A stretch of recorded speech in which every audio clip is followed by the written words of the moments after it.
저는 지지난주 주말에 아버지께서 쓰러지셔서 응급실에 입원하셨다는 전화를 받고 눈물이 흘렀습니다.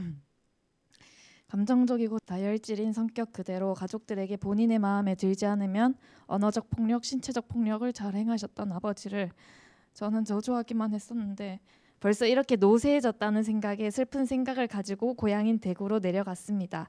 내려가는 길에 아버지가 구원을 받으면 좋겠다는 생각을 가지기도 하였지만 간절하지 않은 제 솔직한 마음 상태를 보고 간절한 마음이 들게 해달라고 하나님께 기도하면서 버스를 탔습니다. 아버지가 좋아하는 음식들과 선물들을 사들고 병원에 가니 아이처럼 좋아하는 아버지의 모습을 보며 돈이 아깝지가 않고 기뻤습니다. 저는 아버지를 그토록 저주하고 싫어했었지만 내심으로는 아버지를 진심으로 사랑하고 있었던 것을 느꼈습니다. 그래서 목사님께 아버지 상태를 알려드리며 아버지가 구원받았으면 좋겠다고 리니 목사님께서 친히 전화 주셔서 어떻게 구령할지를 멘트 하나하나 알려주시고 같이 기도해 주셨습니다. 목사님께서 함께 기도해 주시고 전화통화를 통해 느껴지는 목사님의 간절한 마음에 감사함을 느꼈습니다. 그 이후로 가족들 다 같이 휴게실에 담소를 나누고 있을 때 아버지께 질문했습니다. 아빠, 이번 일을 계기로 눈앞에 죽음이 왔다 갔지요? 라고 여쭤보니 아빠가 나 천당을 다녀왔다고 하셨습니다. 옆에 있던 가족들은 다들 놀라는 눈치였습니다. 의뢰 다들 그런 심각한 생각을 가지기도 했었겠지만 그걸 당사자 앞에서 꺼내기도 또한 당사자도 그 말을 꺼내는 것조차 서로 간의 불편함과 걱정을 끼칠 수도 있다는 생각에 말을 아끼는 분위기였던 것이었습니다. 그래서 제가 아버지께 대답하기를 아빠가 천당을 간다고? 아빠는 지금 상태로 죽으면 천당에 못 갑니다 라고 단호하게 말했습니다. 그러니 아빠가 얘가 왜 이런 말을 하나 이런 눈치였지만 그 이후로는 천당이라는 말을 쓰지 않고 황천길이라는 표현을 쓰시더라고요. 가족들을 다 집에 보내고 아버지와 단둘이 남았을 때 카페에서 목사님께서 알려주신 멘트 하나하나 전했습니다. 아빠, 이 세상에서 내가 가장 사랑하는 남자가 한 명 있다. 그게 누군지 아냐? 그게 누구냐면 바로 아빠다.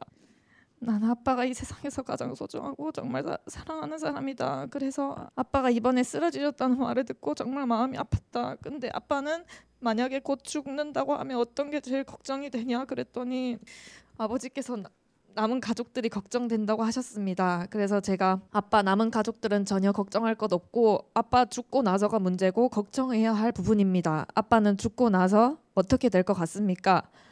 라고 여쭤보니 뭐 다 없어지지 라고 하셨습니다. 아빠, 우리가 이야기를 할 때도 사람이 죽으면 돌아가셨다거나 소천하셨다고 하지 없어졌다거나 소멸하셨다고 하지 않지 않느냐. 자전거 타이어와 튜브 안에 든 공기 비율을 들어주며 사람은 영혼, 몸이라는 삼중 구조로 되어 있는 것을 설명했습니다. 육신은 죽어서 흙으로 가지만 아빠가 생각하고 감정을 느끼는 쉽게 말하면 자아라고 하는 혼은 없어지지 않습니다. 아빠의 혼은 하늘나라 아니면 즉시 영원히 불타는 지옥 둘 중 하나로 가게 됩니다. 그래서 아빠이 죽고 난 뒤에 어떻게 될지에 대해서 남자답고 진지하게 생각해야 합니다. 타락한 천사를 가두기 위해 하나님께서 만드신 그 지옥에 죄를 해결하지 못한 사람들이 죽으면 가게 되는 것입니다. 그래서 혼이 죄의 문제를 해결하지 않으면 죄의 대가를 치르기 위해 죽고 난 후 지옥에 가게 된다. 아담의 범죄 이후로 난 모든 사람은 영이 죽은 채로 태어납니다. 하나님을 알고자 해도 믿고자 해도 그 영이 죽어 있기에 거듭나지 않으면 절대 하나님을 알 수가 없습니다. 그래서 아빠가 영이 거듭나지 않으면 아빠가 죽었을 때 혼이 지옥으로 가는 것입니다. 그렇다면 아빠가 영이 거듭나야 하고 또 죽었을 때 혼이 지옥 가지 않고 구원을 받으려면 이 죄의 문제를 지금 당장 해결해야 합니다. 이 세상에서도 죄를 지으면 감옥에 가서 죄의 대가를 치러야 하는 게 인지상정이 아니냐. 아빠는 이 세상에서 얼마나 많은 죄를 저질렀습니까? 마음으로 지은 죄도 양심의 가책을 느끼면 그것이 죄입니다. 나도 아빠도 모든 사람들은 다 죄인입니다. 이 죄를 해결하지 않으면 죽고 나서 죄로 인해서 지옥에 가는 것입니다. 그 죄를 어떻게 하면 해결할 수 있을 것 같아요? 어떤 종교도 철학도 죄를 해결하는 방법은 말해주지 않았습니다. 오직 성경에서만 하나님이 자신의 아들 예수님을 보내서 그 죄를 해결하기 위해서 십자가에 못 박혀 돌아가시고 죄인들 대신 죽었다가 부활하셨습니다. 인간이면 부활하지 못합니다. 부활했다는 자체가 하나님이시라는 것입니다. 그 예수님의 피를 믿고 내 죄가 예수님께 전가되어 예수님이 나를 대신해 죄의 대가를 치러주셨다는 그 사실만 믿으면 됩니다. 아빠. 그랬더니 아버지께서 믿는다고 하고 영접 기도를 함께 하였습니다.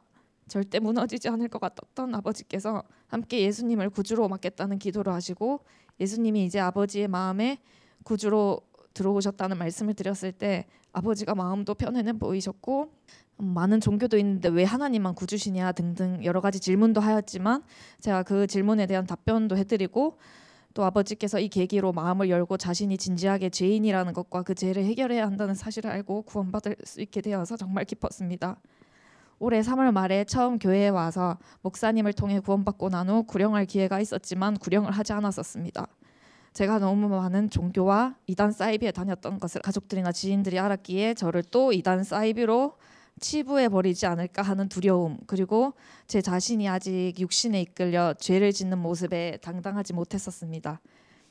그런데 하나님께서는 이 심각하고 급박한 기기를 주셔서 저희 입을 튀게 해주시고 우리가 또 알듯이 공부도 가르치다 보면 본인의 실력이 늘고 내가 몰랐던 부분을 더 알게 되면서 가르치는 것이 배우는 것이라는 말이 있는 것처럼 구령을 해야 나의 믿음이 또 더 커지게 되고 이 믿음을 증명하기 위해서 더 준비하고 공부를 하게 된다는 것을 깨닫게 되었습니다. 그래서 이 계기로 어머니에게도 저와 예수님의 피해를 전하게 되었고 그 이후 만나는 친구들과 학원 동생들에게도 담대하게 전하고 있습니다. 저희 영적 성장을 위해 길을 마련해 주신 하나님과 목사님과 또 사모님께도 감사드리고 또 저를 도구로 사용하여 한 영혼에게 생명을 주신 하나님께 영광을 돌려드립니다. 감사합니다.